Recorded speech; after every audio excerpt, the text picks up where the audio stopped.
시간이 됐습니다. 다 같이 묵상 기도함으로 2020년 7월 12일 주일 예배를 시작하겠습니다.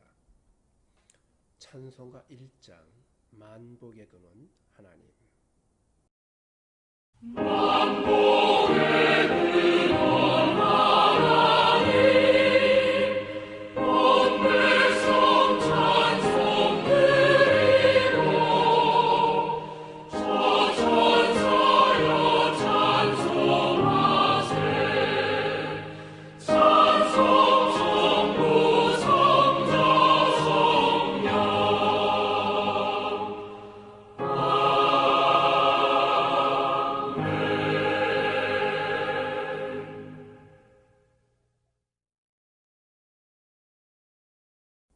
성시 교독은 시편 16편입니다.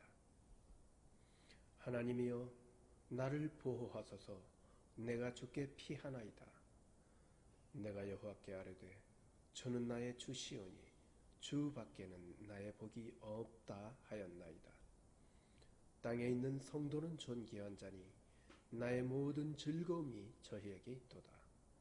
다른 신에게 예물을 드리는 자는 괴로움이 더할 것이라. 여호와는 나의 산업과 나의 잔의 소득이시니 나의 분깃을 지키시나이다. 내게 줄로 지어진 구역은 아름다운 곳에 있으며 나의 기업이 실로 아름답도다. 나를 훈계하신 여호와를 송축할지라. 밤마다 내 심장이 나를 교훈하도다. 내가 여호와를 항상 내 앞에 모시며 그가 내 우편에 계심으로 내가 요동치 아니하리로다. 아멘. 사도신경으로 우리의 신앙을 고백합니다. 천하사 천지를 만드신 하나님 아버지를 내가 믿사오며 그 외아들 우리 주 예수 그리스도를 믿사오니 이는 성령으로 잉태하사 동정녀 마리아에게 나시고 본디오 빌라도에게 고난을 받으사 십자가에 못 박혀 죽으시고 장은 사지 사흘 만에 죽은 자 가운데서 다시 살아나시며 하늘로부터 전능하신 하나님 우편에 앉아 계시다가 저리에서 사한 자와 죽은 자를 심판하러 오시리라. 성령을 믿사오며 거룩한 공배와 상도와 사역에 더하는 것과 죄를 사하여 주시는 것과 몸이 다시 사는 것과 영원히 사는 것을 믿사옵나이다. 아멘. 찬송가 137장 놀랍다 주님의 큰 은혜.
기도드리겠습니다.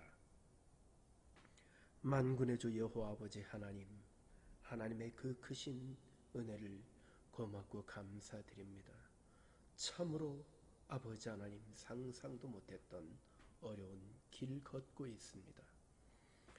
아버지 하나님, 바라옵고 원하옵나니 속히 이 모든 코로나 바이러스, 이 역병을 아버지 이 지구에서 종식시켜 주옵시고, 아버지 하나님, 우리 믿음의 하나님의 자녀들이 다시금 주의 성전에서 주를 예배할 수 있도록 은혜를 더하여 주시옵소서.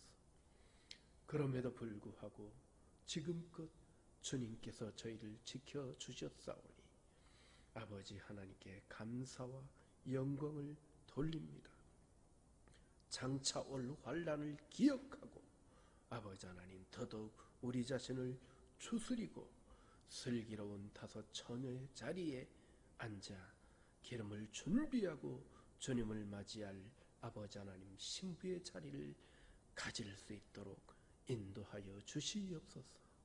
오늘 세우신 김문훈 목사님의 말씀을 통해 큰 은혜를 얻으며 위로를 얻으며 우리에게는 그 아픔들이 다 씻겨질 수 있도록 주님 위로하여 주시옵소서. 담임신 김전 목사님을 붙잡아 주시옵시고 청년과 같은 아버지 하나님 강건함을 가지고 하나님의 귀한 다민족 온 성도들을 주 앞으로 인도하는 아름다운 사자 우리 목사님 되어질 수 있도록 주장하여 주시옵시고 오늘 영상으로 예배하는 우리 다민족 모든 성도들과 그들의 가족 위에 또한 이 영상 예배를 보는 모든 이들 위에 주의 은혜로 풍성케 허락하여 주시옵소서. 우리 구주 예수 그리스도 이름으로 간절히 기도합니다. 아멘.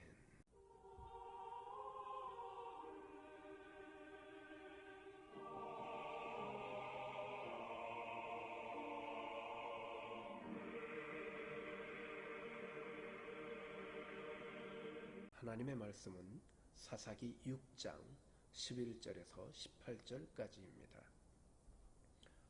여호와의 사자가 아비에셀 사람 요아스에게 속한 오브라에 이르러 상수리 나무 아래 앉으니라.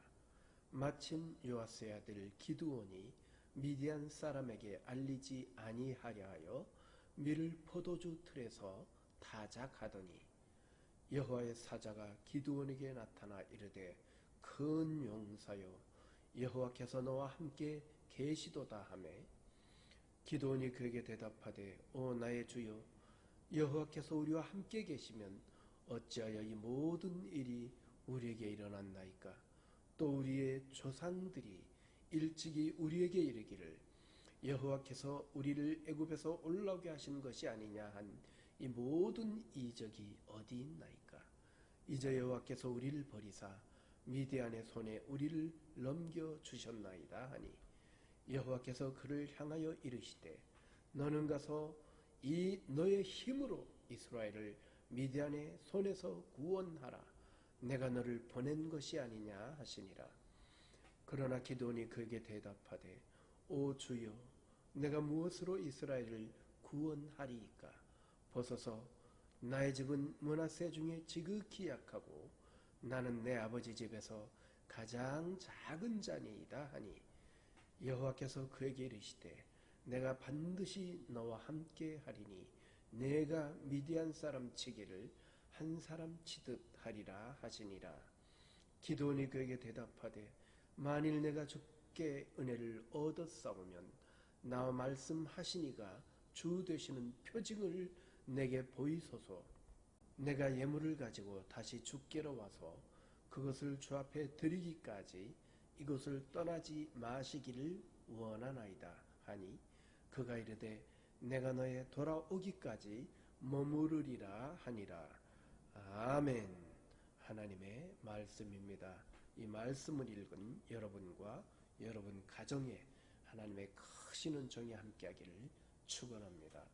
포도주 틀에서 타작하는 기드온이라는 제목으로 김문훈 목사님의 말씀을 통해서 은혜를 얻으시겠습니다. 주 틀에서 타작하는 기드온, 이런 제목으로 말씀을 살펴보겠습니다. 여러분, 타작이라는 것은 넓은 마당에 곡식을 말려서 도리깨를 가지고 치고 이런 게 타작의 풍경입니다. 근데 오늘 성경에 등장하는 기드온은 미디안 군인들이 무서워가지고 숨어가지고 소문날까 싶어서 포도주 틀 속에 들어가가지고 미리삭을 토닥거리는 아주 쪼잔한 그런 모습이 오늘의 풍경입니다. 사사시대의 이스라엘 사람들은 이게 나라가 아닙니다. 다른 나라의 침범을 받아서 계속해서 미디안에게 블레셋에게 시달리는 참 나라가 주권적인 그런 역할을 못하는 나라 꼴이 아니고 농사를 제대로 할 수 없는 게 계속 적들이 쳐들어와서 농산물을 다 털어가 버리니까 농사도 제대로 못하고 오늘 추수하는 모습이 추수 같지를 않는 거예요. 추수할 건덕지도 없는 거예요. 전쟁이 벌어지지만 이스라엘이 게임이 안 될 만큼 계속 압박을 당하고 있습니다. 그러니 이 시대 사람들의 모습이 사람이 아닌 그런 형태가 이 사사시대의 모습입니다. 왜 그렇습니까? 오늘 사사기 6장 1절에 보면 이스라엘 자손들이 또 여호와의 목전에 악을 행하니 하나님께서 촛대로 옮겨버리시는 거예요. 그래서 미디안에다가 대적들에가 7년 동안 이스라엘을 넘겨버리십니다. 미디안이 시도 때도 없이 쳐들어와서 그 땅을 유린하니까 죽을 지경이 되어서 6절쯤 가서 보면 이스라엘 자손이 하나님께 부르짖습니다. 살려달라고 부르짖으니까 8절에 가서 하나님께서 한 선지자를 보내주십니다. 사사기에 보면 이 사이클이 반복이 되는데 백성들이 축복을 받고 나면 그만 교만해져 가지고 알랑꼴라리 하다가 죄를 짓고 타락하는 거예요. 타락을 하면 하나님이 심판을 하시면 또 죽는다고 부르짖고 울고 불고 하면 또 하나님이 불쌍히 여기셔서 용서해 주시고 용서받고 회복받으면 또 축복받으면 또 알랑꼴라리 하고 자빠지고 이 사이클이 축복받고 교만하고 타락하고 심판받고 회개하고 회복되고 축복받고 이 과정이 7번이나 반복이 되는 게 사사시대의 사이클입니다. 저는 이 내용을 보면서 우리의 신앙생활 잘하는 것은 어떻게 할까요? 의인은 없나니 하나도 없는 이 세상에서 우리가 신앙생활 잘하는 것은 다윗과 같이 얼른 회개하는 거예요. 얼른 돌이키는 거예요. 얼른 주님 앞에 엎드리는 거예요. 이스라엘 백성들이 어려움을 당할 때 사사시대에 사는 길은 부르짖으면 하나님이 용서해 주시는 거예요. 11절에 가서 이제 하나님께서 이 미드안을 대적할 수 있는 용사를 스카우트하는데 기드온이라는 사람을 처음으로 이제 소명하는 장면이 오늘 본문입니다. 하나님께서 기드온을 처음 이제 불러 세울 때 넓은 타작마당에서 일을 못하고 포도주 털 속에 숨어가지고 이 타작을 하는 추수를 하는 기드온을 부르는 거예요. 왜 그럴까요? 타작할 건더기가 없어요. 뭐 큰 농사를 추수할 열매 자체가 없습니다. 두려움과 공포에 사로잡혀서 숨어서 소문날까 싶어서 찌질하게 지금 추수를 하고 있는 모습입니다. 그런데 12절에 보면 하나님께서 이 기드온을 불러 세우는 것은 영 달라요. 이 찌질아, 어이 비실이 나와봐라 이렇게 하시는 게 아니고 큰 용사여 하나님께서 너와 함께 계시도다. 여러분 기드온의 상태와 하나님이 부르시는 게 완전히 딴판이에요. 왜 그럴까요? 우리가 세상을 살아갈 때 사람을 보며 세상을 보면 만족할 게 없는 거예요. 여러분 요즘 현실을 쳐다보고 뉴스만 맨날 보면 그냥 마스크 쓰고 자빠져 주무셔야 돼요. 아무것도 할 게 없어요. 꼼짝을 하면 안 돼요. 여러분 기드온 때가 지금 그런 때예요. 농산물이 다 미디안에 가서 털쳐가 버리니까 추수할 것도 없고 겨우 몇 폭이 있는 거 그거야 그것도 소문나면 다 뺏기니까 포도주 털 속에 기 들어가서 토닥거리니까 얼마나 찌질하냐면 얼마나 소신병 환자같이 겉보에다 찌질이에다가 그런 사나이를 불러 세우는데 하나님이 어이 찌질이 나와봐라 안 하시고 큰 용사에 하는 이유가 뭐냐면 하나님은 여러분 사람을 쓰실 때 사랑하는 자여 내 사랑하는 아들아 이렇게 사랑의 호칭으로 사랑을 담뿍 쏟아주면서 불러 세운다는 거예요. 여러분 내 생각이 중요하지 않습니다. 하나님의 뜻하심이 중요합니다. 내 시각이 중요하지가 않아요. 하나님이 보시기에 여호와께서 보시기에 좋았더라 그러면 되는 거예요. 하나님이 보실 때 악하면 이건 안 되는 거예요. 여러분, 우리가 어디를 가다가 지하에 들어갔는데 되게 어두워요. 왜 어두울까요? 선글라스를 써서 그래요. 선글라스를 벗으면 환해져요. 여기에서 하나님께서 기도원을 불러 세울 때 시각을 교정해 주시고 심보를 뜯어 고쳐주시고, 너는 어째 그래 찌질이같이 살아가냐, 너는 어째 그렇게 소심병 환자같이 급보같이 살아가냐, 우울증 환자같이 지내느냐, 큰 용사여, 이렇게 불러놓고 시작한다는 거예요. 나중에 그렇게 서서히 큰 용사로 만들어 가십니다. 하나님이 성령 수술을 해가면서 시각 교정을 해가면서 치과 진료를 해가면서 만들어 가시는 거예요. 그리고는 하나님께서 너와 함께 계시도다. 여러분, 인생 최고의 보험이 하나님이 함께 하시는 거예요. 저희 집안에도 큰 형님이 덜컥 암이 발병이 되었을 때 형님은 담대한 마음으로 보험도 하나도 안 들어놓고 있었는데, 그때 실수로 보험을 하나 들어놓은 게 있는데, 여러분, 큰 병이 생기거나 사고가 났을 때 보험을 들어야 되겠어요, 안 들어야 되겠어요? 제가 보험 홍보하려고 이딴 소리 하는 거 아닙니다. 인생 최고의 보험은 하나님께서 내가 너와 함께 하겠다 이겁니다. 구약의 하나님이 여호수아를 들어 쓰실 때마다, 믿음의 사람들을 들어 쓰실 때마다 두려워 말라, 놀라지 말라, 무서워 말라, 내가 너와 함께 할 거다. 이거의 하나님의 임재, 하나님이 함께 하겠다는 이거의 최고의 보증이요, 안전 조치요, 이거의 최고의 특권이 보험이 되는 거잖아요. 여러분, 우리가 예배의 영광이 뭡니까? 예배의 특권은 하나님의 임재를 누리는 거예요.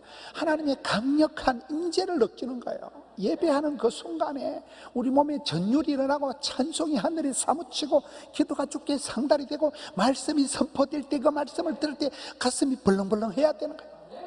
내 우울증이 사라지고 내 마음의 어두움의 흑암의 권세가 썩 물러가고 마음이 막 돋아나고 살아나는, 이게 예배의 영, 하나님이 강력하게 임재하실 때 그런 회복기가, 세타기가, 정화가 일어나는 거예요. 하나님께서 찌질이한테 어이 찌질이 나와 이렇게 하지 않고 큰 용사여 내가 너와 함께 할 거다, 이렇게 지금 불러 세우는 거예요. 그런데 13절에 보면 기도원이 대답하는 건 영 딴판입니다. 아이고 하나님은 택도 없는 소리 하지 마소. 하나님께서 우리와 함께 하신다는데 어째서 나라 꼬라지가 있다고, 어째서, 우리는 이미 버린 자식이라, 우리는 미디안 때문에 쩔쩔매고 있는 이미 버린 자식이지, 안 됩니다. 하나님 택도 없습니다. 이것은 이미 기도원이 그 시대 이스라엘 백성들의 컨디션이 계속되는 이 미디안 군대의 압박에 의해서 이게 열등감, 수치감, 패배감, 쪼다감, 덩신감, 우울증이 와가지고 깊은 패배감에 쩔여 있는 거예요. 우리는 안 됩니다. 씨알이가, 종자가 근성이 틀려먹었다. 우리는 해도 안 된다는 이 패배감에 쩔여 있는 게 가장 큰 문제예요. 그러니 또 하나님은 14절에 또 반대로 얘기합니다. 너는 가서 네 힘으로 이스라엘을 미디안의 손에서 구원해라. 내가 너를 보낸 것이 아니냐. 여러분, 기도원하고 하나님하고 계속 지금 밀당을 하는 거예요. 계속 실랑이를 하는 거예요. 기도는 안 됩니다. 하나님은 가라, 내가 함께 한다. 이거 못 갑니다. 내가 무슨 힘으로 합니까? 나는 못 합니다. 너는 가라.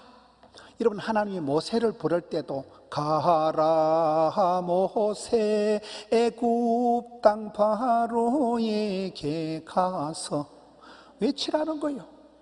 아이고 하나님, 내 못 갑니다. 내가 젊었을 때는 가만 냅두더만은 80이 넘은 영감님이 돼가지고 내가 갖다 죽을 낀데 가라는 거예요. 가면 내가 다 한다는 거예요. 너는 가라.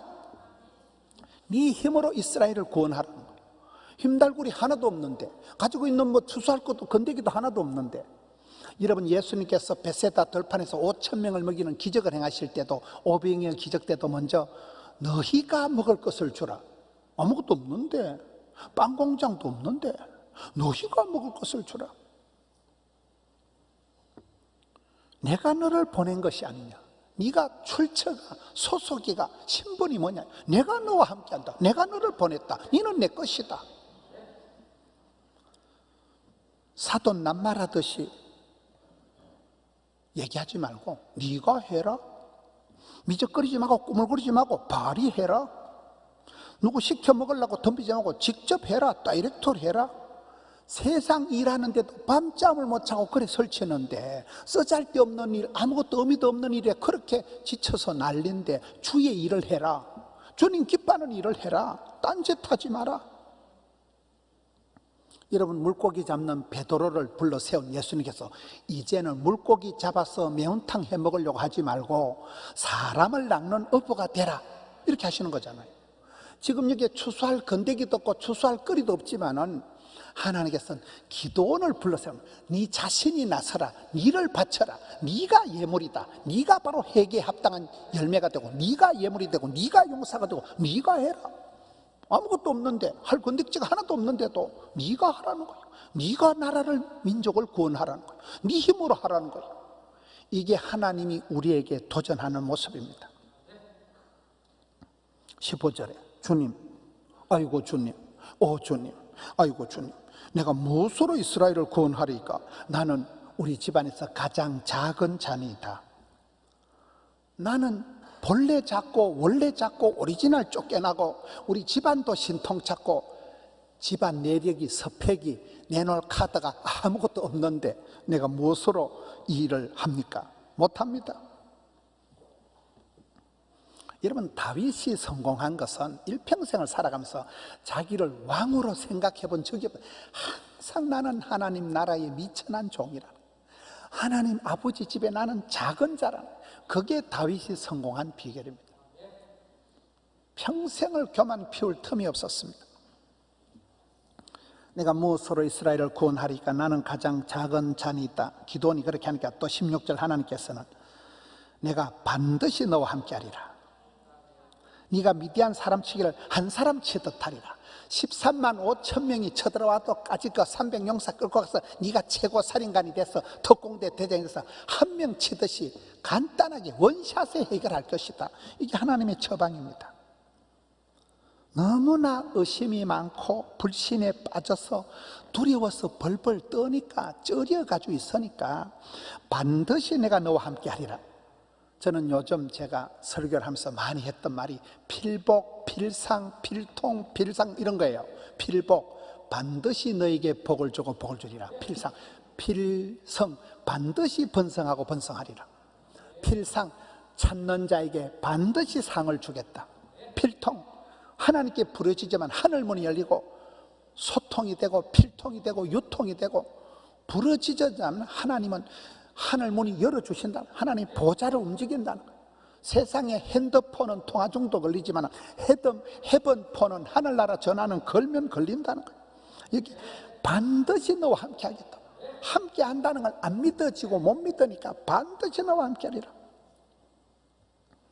하나님께서 이 찌질한 급장이 기도원을 오늘 본문에 보면 한 8번 정도를 묻고 답하고 질문하고 대답하고 밀고 당기고, 이렇게 8번 정도를 계속 소통을, 대화를 하면서 그 기도원의 마음속에 있는 사그라진 믿음을 일깨우는 거예요.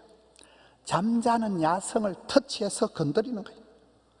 전투력을 길러주고 믿음의 알통을 키워주고, 이 찌질한 사나이가 기도원의 300용사, 그 300용사의 특공대 사령관을 특공대 대장으로 성형을 해서 심장병 수술해서 안경을 맞추어서 시각 교정을 해서 만들어 가신다는 게 오늘 본문의 내용입니다.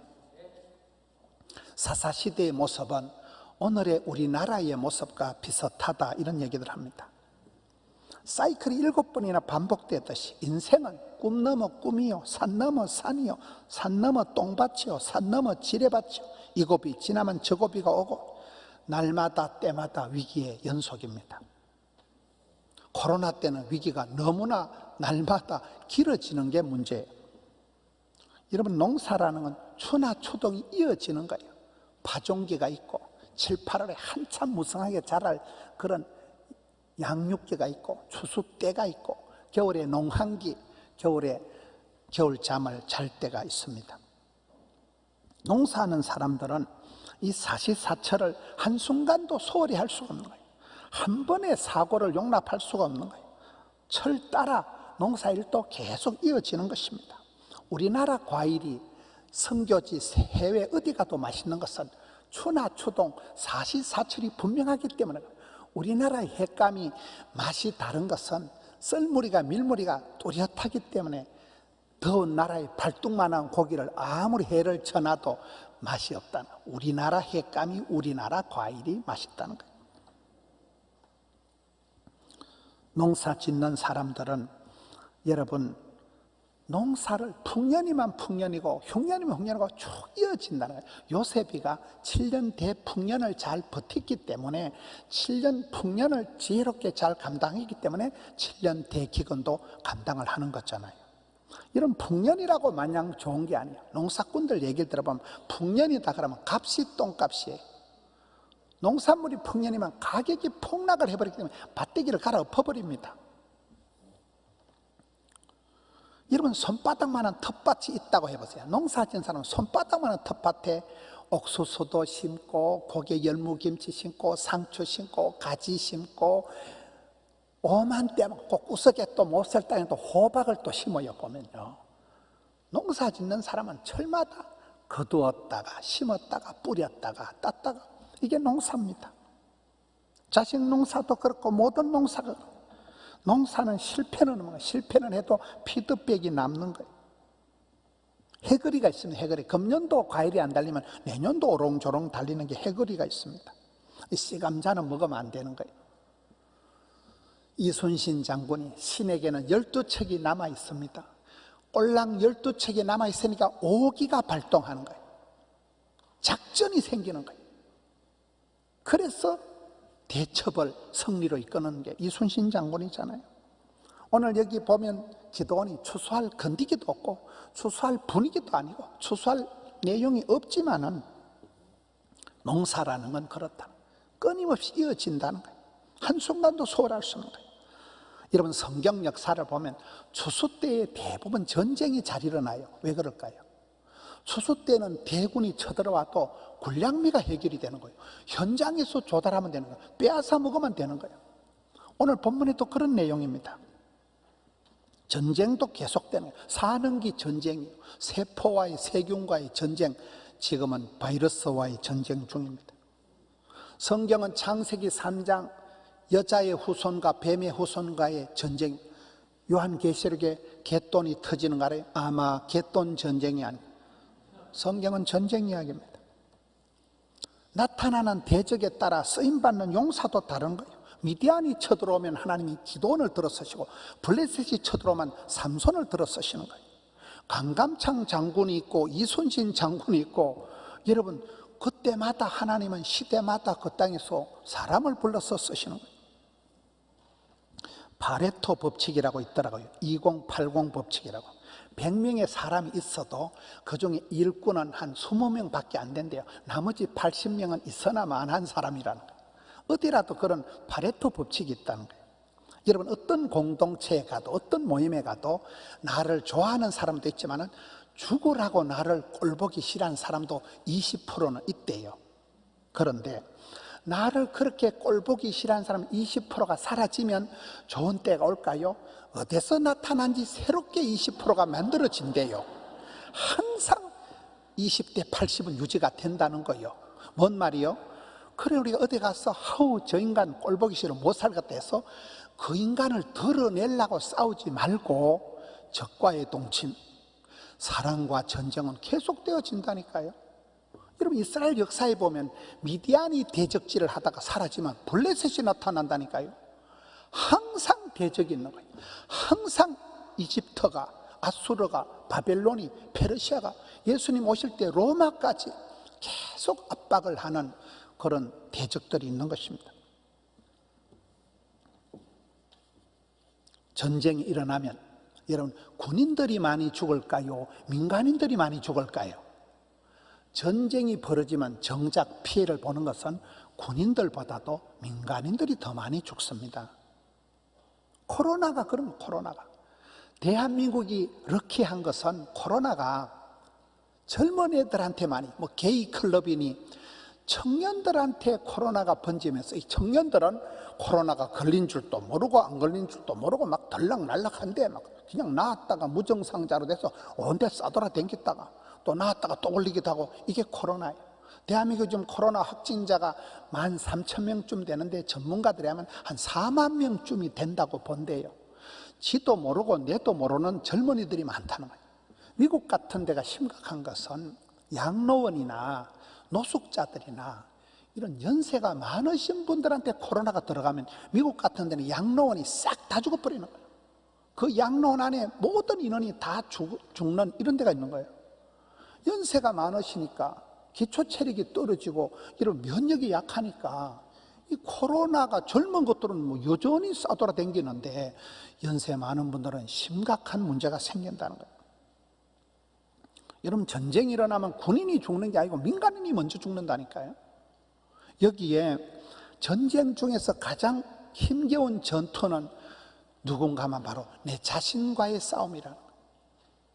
내가 애를 미기고 내가 하나님을 안 믿고 내가 여러분, 여기에 하나님께서 미디안을 없애지 않고 미디안하고 싸울 대장 기드온을 불러 세워놔놓고 기드온을 지금 심볼을 뜯어 고치고 안목을 고쳐주고 성형 수술을 해주고 시각 교정을 해주고 심장병 수술을 해주는 게 오늘 본문의 내용입니다. 네가 하라는 거예요. 니를 추수하라는 거예요. 니를 바치라는 거예요. 네 자신을 드리라는 거예요. 네 자신을 고치라는 거예요. 요나를 보세요. 파도가 치고 바다가 뒤집어졌을 때 요나의 해법은 나를 들어 바다에 던져서서, 그때 미친 광풍이 불던 파도가 잔잔해지는 것입니다. 사도 바울의 고백을 보면 여러 계시를 받은 것이 지극히 크므로 너무 자만하지 않게 하시려고 내 육체에 까시고 사탄의 사자를 주셨으니 이는 나를 쳐서 너무 자만하지 않게 하려 하심이라. 사도 바울은 가말리엘 문화생이요 로마 시민권이요 바리새인 집안의 대단한 사람이지만 자기가 혹시나 빵시나 시건방을 떨까 싶어서 육체에 가시가 오고 심각한 병이 생기고 사탄의 사자가 와서 나를 괴롭히는데 그게 나를 쳐서 여친다는 것은 연타의 의미가 있어요. 계속 두더지가 올라올 때 두드리듯이 계속 쳐서 나를 겸손을 감당하도록 그렇게 만든다는 거예요. 하나님의 부르심은 계속됩니다. 전쟁이 있을 때마다 쓰임받은 장군이 다르듯이 시대마다 그 땅에서 하나님은 한 사람을 불러 쓰시는데, 이스라엘의 민족이 하만에게 어려움을 당할 땐 고아 출신 에스더를 들어 쓰시는 거예요. 이때를 위함이 아니냐. 새벽에서 같은 청년들이 나타납니다. 제가 얼마 전까지는 학생인데 애인데 어느 날 군대 갔다 오고 찬양대를 하고 주일학교 교사를 하고 그러는 겁니다. 그래서 우리는 항상 주님이 나를 부르신다면, 교회가 나를 필요하다면, 부름받고 쓰임받고 사랑받고 축복받고 귀염둥이 예쁜둥이 우리 자기 한국도 자기. 용사들은 태어나는 게 아니고 하나님 손에서 만들어진다는 거예요. 오늘 기도원과 같이 계속해서 물어보고 답하고 때 빼고 강내고 고쳐주고 수술하고 만들어 가신다. 역사는 흘러가는 것입니다. 코로나 와중에도 1년의 절반이 지나갔습니다. 흘러간 과거를 후회할 필요가 없고 다가올 미래를 사서 걱정할 필요가 없고 오늘 지금 은혜 받고 오늘 은혜 받고 저녁에 집에 가서 자빠져 주무시고 내일은 또 해가 뜨겠지. 날마다 내일을 바라보고 소망을 가지고 나아가야 되는 것입니다. 시대의 우울을 거절하세요. 하나님이 내게 주신 소명이 있다면 여기 갑자기 기도원을 불러 세우듯이 하나님 앞에 부르짖어 기도하고 소리 높여 찬송하고 하나님이 내게 감동해 주신 말씀을, 메시지를, 레마의 말씀을 외우고 암송하고 붙들고 쓰고 읽고 선포를 하세요. 1년의 절반을 지났지만 금년은 코로나 때문에 황망한 가운데 지나가. 저도 뒤돌아보니까 1월 달에 코로나가 터지고 2월 달에 막 교회 문을 닫고 3월 달, 4월 달, 5월 달, 6월 달 정신도 없는 가운데 1년이 절반이 지나가 버렸습니다. 허무한 시절. 여러분, 대단한 건 없지만은 이 코로나 와중에 살아있는 것 자체가 기적입니다. 외국의 보도를 보세요. 이게 세계적으로 뭐 말도 못합니다. 지금 자동차 교통사고를 보면 100% 잘못은 없더라고요. 거의 자동차 교통사고가 나서 그 경찰관이 이렇게 판결하는 거 보면 대부분 쌍방과실이에요. 뭐 70대 30, 8대 2, 1대 9 거의 쌍방과실이지 한 사람이 100% 잘못한 경우는 드뭅니다. 어떤 문제든지 한 가지 문제로 문제가 발생하지 않습니다. 복합적인 상당히 종합 선물 세트로 온다는 거예요. 감사함으로 그 문에 들어가 보자. 왜 감사함으로 들어가야 됩니까? 이런 이스라엘 백성들이 광야에서 불평을 한 걸 성경을 보면 불평하는 그 자체를 큰 제약으로 치더라고요. 불평, 원망, 짜증, 비난을 한 이스라엘 백성들은 광야에서 다 죽었습니다. 감사함으로 들어가면, 감사함으로 받으면 버릴 것이 없는 거예요. 사건마다 해석이 중요한 게 그렇습니다. 저주 같은 축복이 있기 때문에 그렇습니다. 하나님은 합력해서 선을 이루시기 때문에, 합력한다는 것은 안 좋은 일조차도 어느 순간에 가면 그것이 인생의 큰 플러스 알파가 되기 때문에 그렇습니다. 은혜는 전달되고, 시험은 전염이 되고, 전염병은 감염이 되고, 사랑은 감동이 된다. 제가 만든 말인데 제가 봐도 잘 만들었어요. 다시, 은혜는 전달이 되고, 시험은 전염이 되고, 연병은 감염이 되고, 사랑은 감동이 된다. 그러니 사랑의 전달자, 축복의 통로가 돼야 되지 연병의 슈퍼 전파자가 되지 말아요. 시험거리를 전염시키는 사람이 되지 말아요. 우리가 사람을 얘기할 때 썰개 빠진 인간이다, 저 사람은 하트가 없는 사람이다, 영혼이 없는 소리를 하고 자빠졌네, 이럴 때가 있어요. 저 사람은 영혼이 없다는 거예요. 믿음이 없는 소리를 하고 있다. 하나님의 은혜를 헛되이 받지 말아야 됩니다. 선으로 악을 이겨야 됩니다. 사랑의 힘을 믿으세요. 예레미야, 요즘 우리가 새벽마다 보는 예레미야서를 보면 불같은 심판이 떨어지고 마지막 고통의 때가 오는데도 하나님은 그것을 이스라엘 백성들을 끝장내려고 하시는 게 아니고 녹여서, 불로 녹여서 연단하시는 것이다. 연단이라는 것은 1000번을 맞은 게 연이고 10,000번을 두드려 맞은 게 단이라고 할 때, 하나님께서 이스라엘 백성들을 때 빼고 광내고 제약된 그 허물을, 그 더러운 불순물을, 제약을 제거하기 위해서 녹아가지고 그걸 달가가지고 두드려가지고 재생을 시키기 위해서 용광로 같은 심판의 과정을 거쳐서 다음을 기약하는 게 연단이라는 거예요. 우리에게 고통이 오고 고통의 때가 길어질 때, 이때는 집중, 세탁, 정화 과정이라는 것입니다. 빼앗긴 덜에도 봄은 옵니다. 고목나무에도 꽃이 피고 열매가 맺습니다. 하박국 선지자는 6번이나 송아지가 없을지라도, 포도 열매가 없을지라도, 무화과가 없을지라도 하나님 한 번만으로 즐거워하고 하나님 한 번만으로 기뻐하리로다. 세상의 군더더기 다 내려놓고 오직 예수, 주님 한 번만으로 나아가는 게 신앙생활입니다. 상수리 나무가 통째로 잘려나가도 하나님께서는 남아있는 찌끄레기 거루터기를 통해서라도 새 역사를, 회복의 역사를 이루어 가신다는 거예요. 아파봐야 건강의 소중함을 알고, 보릿고개를 지나본 사람이 삼시세끼 일용할 양식 귀한 줄을 알고, 불면의 밤을 뜬 눈으로 지새워 본 사람이 단잠이다, 꿀잠이다, 하나님 주신 평강이 얼마나 소중한 것을 알게 되는 것입니다. 고달픈 일상 가운데 일에 찌질이같이 있는 사람이 커피 한 잔의 여유를 감사하는 것입니다. 우리가 인생의 2020년도 전반전을 지나면서 계실평, 계획하고 실천하고 평가하고 냉정하게 계실평을 해야 후반전이 오는 것입니다. 복 있는 사람은 가뭄이 와도 이파리가 마르지 않는다, 시들지 않는다, 상록의 축복을 받는다. 그래서 우리는 항상 기뻐해라, 매사에 범사에 감사해라, 이거이 하나님의 뜻이라.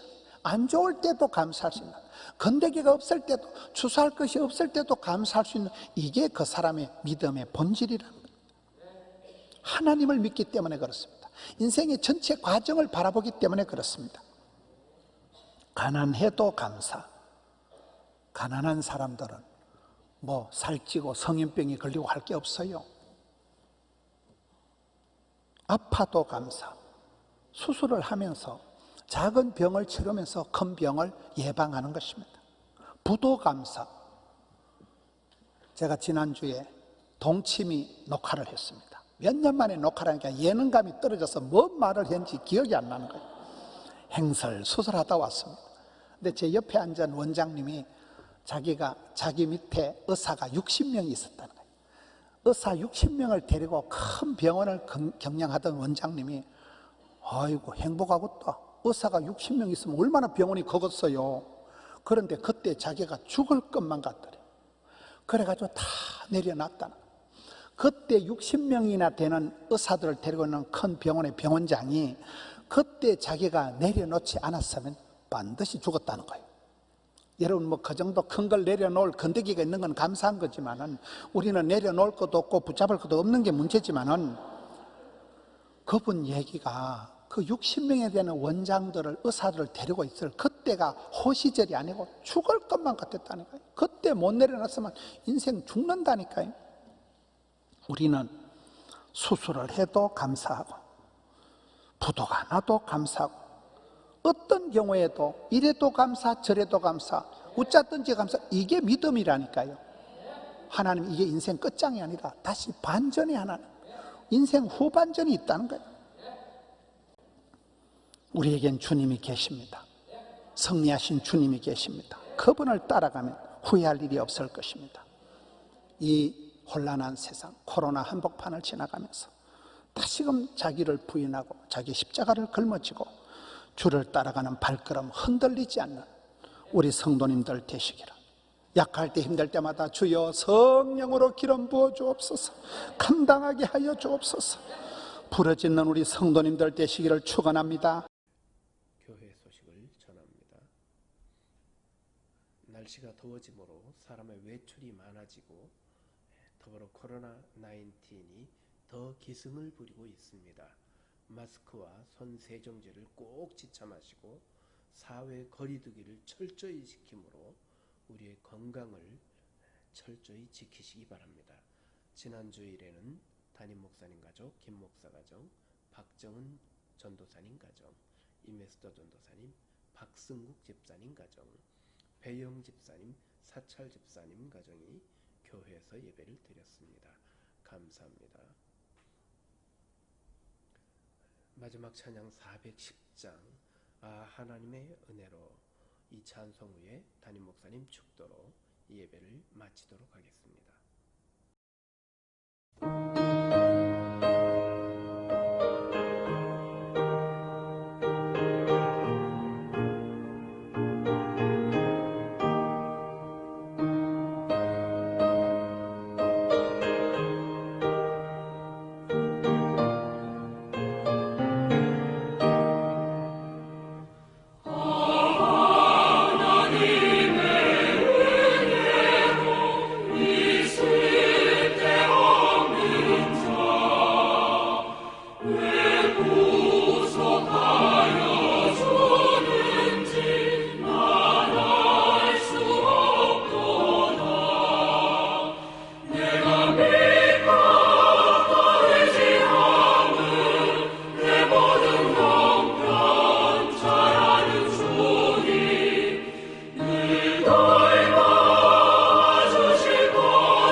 지금은 우리 주 예수 그리스도의 은혜와 아버지 하나님의 극진하신 사랑과 성령님의 내조 역사 교통하시는 은혜가 영상 예배를 드리며 은혜 받는 다민족 교회 성도들과 그 가정과 섬기는 사업터 위에 이제로부터 영원토록 함께 있을지어다. 아멘.